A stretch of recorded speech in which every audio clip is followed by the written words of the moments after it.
Ahora quería, bueno, me pidieron también que os hablara un poco de lo que se estaba haciendo con CAR T cells en mieloma múltiple. La experiencia es mucho más reciente que la que se tiene con linfoma linfoblástico agudo. Los ensayos clínicos que se han realizado empezaron apenas hace unos 2 o 3 años, pero justo este año salieron pues, los resultados definitivos de un par de ensayos de fase 1 que creo yo generan bastante esperanza. Entonces, de nuevo, lo siento si he metido un poco la pata aquí. Bueno, en Estados Unidos, o sea, ¿por qué hacer células CAR-T para una enfermedad que es realmente poco frecuente y, bueno, con la que supuestamente muchos pacientes pues, logran remisión completa con los nuevos tratamientos que hay? Pues, desafortunadamente, la mayoría de esos pacientes recaen, como ya nos lo dijeron antes, lo que la convierte en una malignidad prácticamente incurable, o pues de momento es un poco así. Además, por ejemplo, en Estados Unidos, no tenía estadísticas de Colombia, más de 12,000 personas mueren al año como causa del mieloma múltiple. Y entonces, ¿por qué hacer además pues CAR-T? Pues visto los resultados en leucemias linfoblásticas refractarias, recidivantes, que era muy bueno, ¿por qué no intentarlo en mieloma múltiple? Bueno, como dije antes, para este tipo de terapias es fundamental la elección del antígeno pues contra el que vas a dirigir la terapia. Entonces, CD38 en el mieloma múltiple parecía pues una diana lógica. Es la diana de daratumumab y pues cualquiera habría pensado, por supuesto, si esto está dando resultado, ¿por qué no vamos a hacer un CAR-T que ataque esta misma diana? Desafortunadamente, pues en ensayos preclínicos, lo que se vio es que a pesar de que estas células CAR-T son capaces de reconocer las células tumorales y atacarlas y destruirlas, CD38 también está presente en las células normales. Y dado que los linfocitos T, como decía antes, son muy eficaces haciendo su trabajo, también destruyen a las células normales. Entonces aquí vemos como, por ejemplo, células CD3, CD14, o sea, línea B, CD19, pues en todas hay los cuadritos blancos representan las células CAR-T y digamos que como más arriba mayor reconocimiento y destrucción lítica hay, siempre hay reconocimiento y si la célula además es CD38 positiva, pues es eliminada. O sea, esto es el porcentaje de lisis. Entonces, bueno, CD38 no es una posibilidad. Esto me lo voy a saltar. Pero entonces tenemos BCMA, que es el CD19 del mieloma múltiple. Este antígeno es una proteína pues, de la superfamilia del TNF, se expresa en células B, en las células plasmáticas y en las células de mieloma múltiple. Pero lo que lo hace muy bueno es que no se expresa ni en precursores hematopoyéticos ni en células no hematológicas. O sea, un CAR-T no atacará ningún otro tejido normal en el cuerpo. Entonces, eso pues hizo que muchos grupos empezaran a producir receptores CAR-T. Voy a hablar específicamente de dos pues, de los que los ensayos, los resultados finales de los ensayos clínicos fueron publicados este año, que son la molécula de Bluebird y de la Universidad de Pensilvania.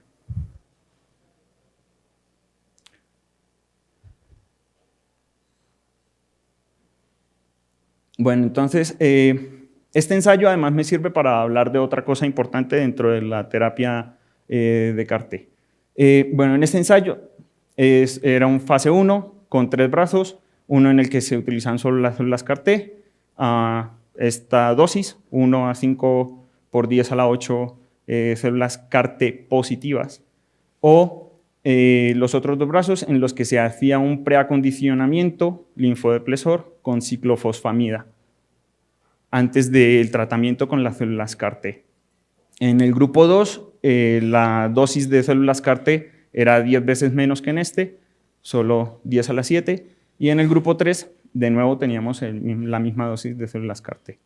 Se trataron 22 pacientes, de los cuales 96% eran refractarios a inhibidores de proteasoma e inmunomoduladores, y el 72% eran refractarios a daratumumab.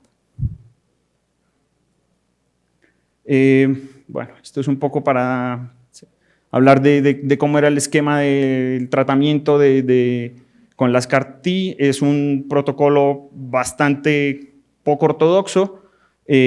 Normalmente las CAR-T se infunden como un tratamiento único, pero estos investigadores pues, diseñaron este protocolo en el que el día 0 se daban el 10% de las células, el día 1 se daban el 30% y el día 2 el 60% restante.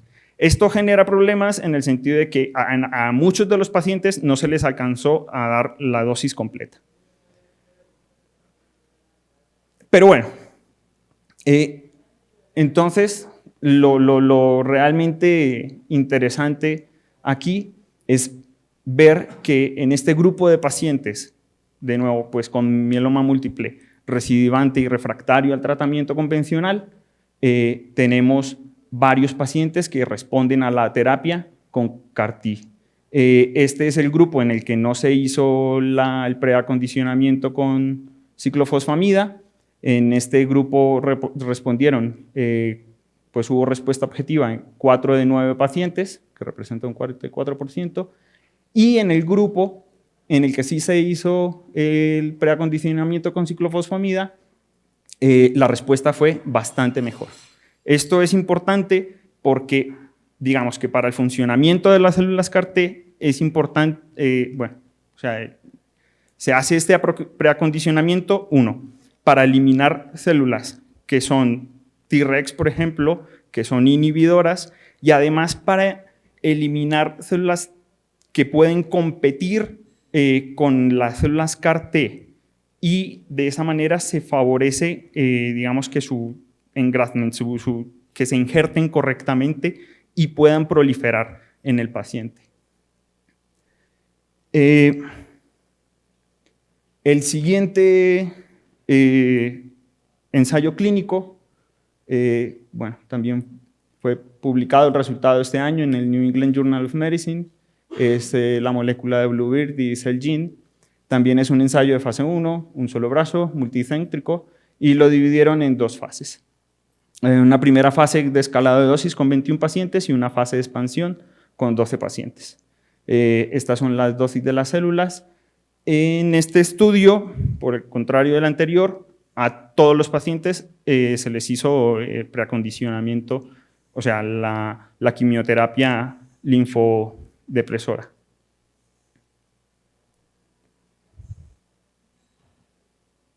La media edad de los pacientes fue de 67 años, el 67% de ellos pues, estaban en estadio 1-3, y esto pues, yo lo considero interesante, al menos importante. La media de los pacientes habían recibido en media al menos 7 líneas de tratamiento previo. Además de estos, el 79% eran refractarios tanto a inhibidores del proteasoma como a los inmunomoduladores. Y el 32 pacientes de los 33 tratados habían recibido previamente un trasplante autólogo.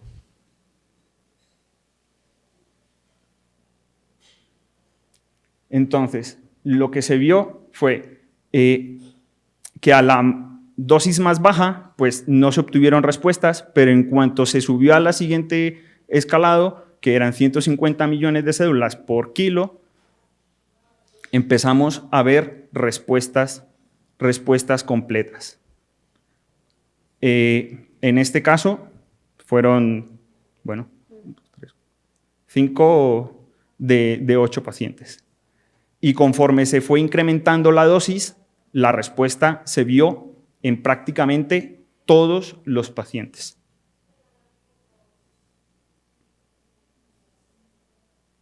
Desafortunadamente para este estudio, pues es un fase 1 y apenas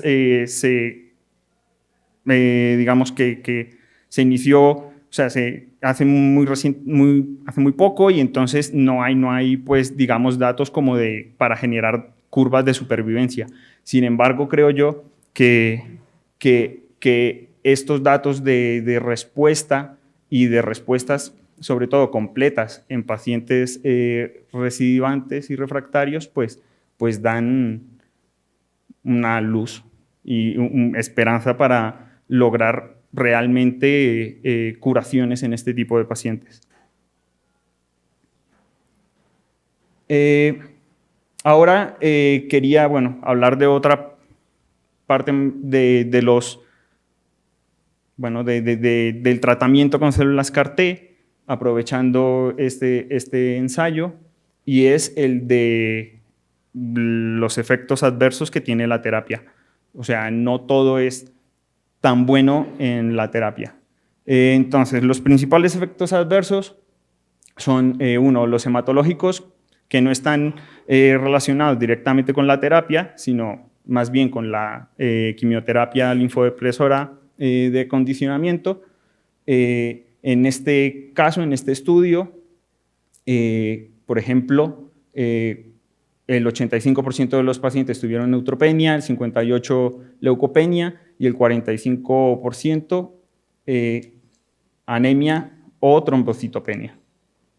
4 minutos. Lo siento. Y entonces, luego están los otros dos tipos de toxicidades que sí que se relacionan directamente con la terapia. Uno es el síndrome de liberación de citoquinas y el siguiente es la neurotoxicidad. Bueno, me voy a saltar un poquito esto, solo quería nombrar estos dos que sí que están relacionados directamente con la terapia. Entonces, ¿cuál es la causa del síndrome de liberación de citoquinas? Pues es simplemente que las células se activan al reconocer su diana y secretan una gran cantidad de citoquinas. Sobre todo, se ha visto que en los pacientes en los que hay una alta carga tumoral, el síndrome de liberación de citoquinas es un problema mayor, precisamente porque las células T reconocen mucho más dianas y secretan muchísimas más citoquinas. Además, adicional a las citoquinas secretadas por las propias células T, se reclutan, macrófagos, que también secretan citoquinas. Entre ellas, las más importantes son IL-6, IL-10, IL-2 y interferón gamma. La clínica es más bien síntomas constitucionales, sobre todo en los grados más bajos. El principal síntoma es la fiebre y, pues, dependiendo del grado, pues, puede haber afectación de diversos órganos, entre ellos, pues, sistema cardiovascular, respiratorio, gastrointestinal. Por ello, pues, el manejo es, pues, sobre todo medidas de soporte y, pues, sintomático de acuerdo al problema específico del paciente. El manejo de las situaciones más graves se hace con tocilizumab, que es un antagonista de IL-6, o con glucocorticoides. Y, pues, finalmente, la toxicidad neurológica, el manejo es básicamente similar, y la causa no está clara, pero se cree que es simplemente secundaria al síndrome de liberación de citoquinas, que estas citoquinas logran cruzar la barrera hematoencefálica y de esa manera, pues, se afecta al sistema nervioso central. Y bueno, esto era básicamente lo que quería contaros de